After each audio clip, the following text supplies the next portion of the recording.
So before this video starts, I'd just like to apologize for the fact that this is a post-com and not a live com. I would much rather do a live commentary, but the problem was that my audio messed up again. This is literally what it sounded like. What is going on, guys? DBG here. In this video, we have got a gameplay with the Pink Diamond Jimmer Fredette. And I honestly do not know how to stop this because I only find out once the audio is fully rendered, which is after about an hour of recording, which is really frustrating. But if you guys can tell me any alternatives to Audacity, because for some reason, anytime I try to use it on my Mac, it literally says Audacity is already running, even though I don't even have it installed right now every time I try to reinstall it. And any alternatives I've used have just been terrible. I'm currently using Osin Audio, which is terrible. So if you guys have any alternatives, please let me know because this just keeps happening. So anyway, now let's get on the video, and sorry again about this having to be a post commentary. So yeah, as I said earlier in the video, we are doing a gameplay with the Pink Diamond Jimmer Fredette. This has been one of the most hyped up cards in quite a while. This is an ultra hyped up card. And as soon as everyone saw this set, this was the card that people were really going most kind of crazy for. He was honestly a card that a lot of people expected to be a beast. And to be fair, 10 Hall of Fame badges, some really nice ones. Dimer, Limitless Range, Deep Range, Deadeye, Difficult Shots. They did everything they could to make a 6'2" guy good in game. Like, if there's ever going to be a 6'2" guy that's usable in 2K due to the stats of Jimmer, it's probably going to be Jimmer. He's got a good post fadeaway, 98 on his mid-range shots, 99 on his threes. He's actually got an alright driving dunk, so he'll dunk occasionally when he's open. A good ball control, good passing stats. He has got a good steal rating, good enough on defense, 97 in all his speed stats, 92 lateral quickness, so he's actually going to be a really solid defender. And even though I know this is the college Jimmer Fredette, this is not BYU Jimmer Fredette. Jimmer was literally, he was just hide on defense. He's just put him on the other team's worst player. Even in college, Jimmer couldn't really play defense. And for some reason, he's actually quite a good defender with this card here. And yeah, so the team we're running with is Paul George, Scotty, Anthony Davis, and Wilt Chamberlain. I've never actually used this Wilt Chamberlain in a game before, and hilariously enough, like, he doesn't have the same player model as his Galaxy Opal. This one's a lot less intimidating, and it is Wilt Chamberlain with a mustache, which is a little bit strange, but sure, look, it is what it is. He has got a really good post game, like an incredible post game. Not a great mid range, however, unlike the other one, which is a shot three where you can't leave him wide open, he can't hit a shot at all. He's got 96 block, 96 shot contest, which is great. He's actually really fast for center and has got insane defensive stats. So while not quite the Galaxy Opal, it is still a really good card. We got Big O, who's a beast, Dominique, LeBron, Kirilenko, Sabonis, and yeah, should be quite a good game.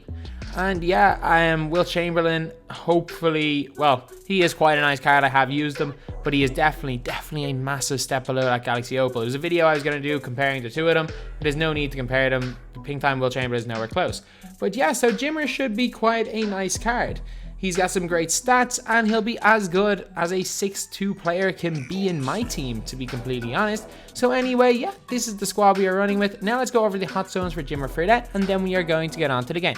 So I actually forgot to click the select button, but Jimmer Fredette has got hot zones every single place on the floor. There's no point even really showing them that much, but literally every single spot on the floor, Jimmer Fredette is hot. Jimmer has a love it or hate it release. He has got base 8. With those cheesy park releases that a lot of people love it, a lot of people hate it. And for me, I love it sometimes, I hate it other times. It's a very similar base to Brandon Roy, except I do think Jimmer's release is nicer, especially on the catch. But yeah, it's just a really nice jump shot. Jimmer is really just there to shoot jump shots. Even though I know his layup stat is alright, he can do other things. He's there to shoot threes, and he's there to shoot deep threes. As you guys saw, I hit an early one from what would have been called Jimmer range 8 years ago. But you guys will see in the game, Jimmer range is a real thing. And even in the shoot around, Jimmer can just about dunk, and in games it's the exact same. Unless he's wide open, he's not going to take a dunk, but at least he has quite a high driving layup, which is good. It's one of those releases that it's not the easiest in the world to green, but at the same time, it's definitely quite a handy with the time. It's a really easy one to get off because just how fast it is. It's not quite as fast as 11, but it's close. And in the game, we are playing against quite an alright team, and they didn't respect Jimmer range. Jimmer range is a real thing in this game. There's Hall of Fame Limitless Range, which is one badge, and then there is Jimmer range, the Hall of Fame Limitless Range that this Jimmer Fredette has. We actually don't start off the game well at all. We go down 8-3 after Jimmer goes and hits the 3 to start the game. I was shooting a lot of bad shots with him. This was a bad shot as well, and he missed it. Like, a lot of shots I was taking were just not great with him.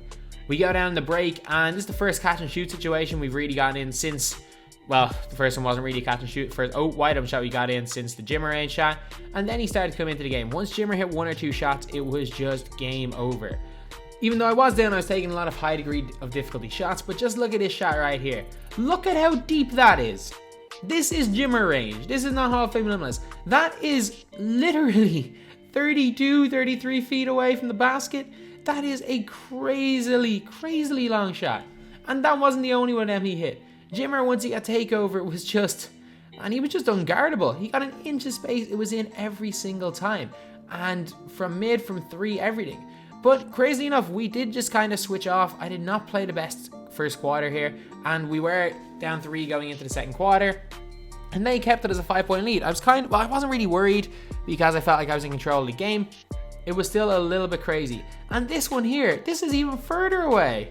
Legitimate Jimmer range. Again, Hall of Fame Limitless range should be one thing, but like the fact that a player can hit a pretty contested shot, someone running at him from this deep in the game, that's Jimmer range. That's something completely different. Great pass there by Jimmer into Wilt, who is definitely not as intimidating as the Galaxy Opal Wilt anyway, but you can't have everything. Jimmer goes and pulls up for 3, can't knock it down. He wasn't the best at those difficult shot leaning 3s unless he had takeover, to be completely honest, even though he did hit a few of them. But this was the stage in the game where Jimmer just took over. He just could not miss for a while, and he just did really well. Like, it was almost impossible for this guy to guard Jimmer because I was getting stops on one end, and well, either I was getting stops on one end or he was scoring and I was able to get open with Jimmer. This play here is kind of cool. He goes and out-jumps Dame Lillard, which is something you will never see. Then relocates straight away to a good spot, which is something you never see from 2KAI, and he gets a nice jumper there. Nice pull-up 3. He's got takeover, so those shots are definitely good ones to take. This is like the one fadeaway leaning 3 that he actually hit in the game without takeover, which is a bit crazy, but to be fair with his ratings, 99 3-pointer, he should hit at least one of them. At this stage in the game, it's really close, but it is takeover time for these two guys. Arvydas Sabonis and Oscar Robertson. These guys made it a 9-point game at halftime, and Jimmer actually attacking the basket there to make it 8. They actually kept us quite close in this game in the third quarter for a lot of it, and it was just Jimmer Fredette who at times just looked like he was going to completely take over the game. That was another lightly contested shot, not the best shot for anyone else, but for Jimmer, it's completely different. It's like there's a good shot for another player, or a bad shot for any other player seems to be a good shot for Jimmer. But yeah, this was a not great possession here. After, as you guys saw, he was shooting nearly 75% from the field and 10 of 14 from 3. Suddenly he goes and misses 2 shots and a wide open 3, full wide to end the play. Can't hit it. A little bit unfortunate there. But again, our bench came in and it was really just the work of Oscar Robertson and Arvydas Sabonis. The two of these guys, 2 Hall of Fame Dimer players, 2 unbelievable shooters that just completely took over the game and completely opened it up. Like, suddenly we have a 25-point lead. We were down at stages in this game. We were up 25 then. And then Karolinko hits a shot to make it a 28-point game. Suddenly we're up 2 when these guys are back in the game. And it looks like he's going to kind of stop his little bit of a slump.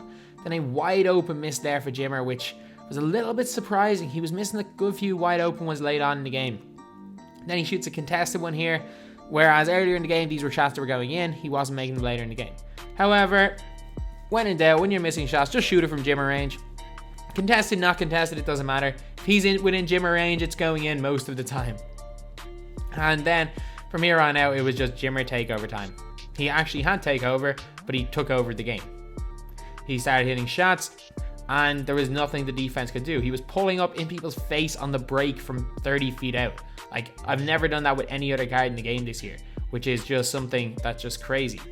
Another long 3. Unfortunately, he misses this one, and Wilt seems to forget how to rebound the ball. We knock down the mid-range shot, and that is it for the game. We end up scoring 98 points as a team, and Jimmer scores 50-something points anyway. Yep, Jimmer had 54 points. He went 20 out of 35 from the field. However, second half was not great, where he shot under 50%. Arvydas Sabonis had an insane game. Sabonis, like, barely missed in the game. He didn't miss. He had 19 points, didn't miss. He had 3 steals as well. Oscar Robertson, a double-double, only missed 2 shots. But Jimmer was the star of that game with 54 points. So anyway, that's the video. If I was to say Jimmer Fredette is like any card, I would compare him to the Diamond Steph Curry and say he's a better Diamond Steph Curry. He's very similar to Gilbert Arenas, Pink Diamond, maybe a little bit better than Gilbert, but he's very similar to a Diamond Steph Curry, just obviously he's better. He's got 9 extra Hall of Fame badges, he's got probably a better release. But yeah, like, I wouldn't say that this Jimmer is the best card to use, because obviously you guys know that small players really don't suit the meta this year. But if there is a 6'2 player that's going to be usable in 2K, it's going to be Jimmer. There is no better 6'2 players in the game, period. He is a solid card. Not unbelievable, but solid. He does one thing really, really well, and it's shoot the ball. However, apart from that, he's got Hall of Fame Dimer, which helps, but he doesn't do anything else particularly well. So anyway, that's the video. Thank you guys for watching. Please like, comment, and subscribe.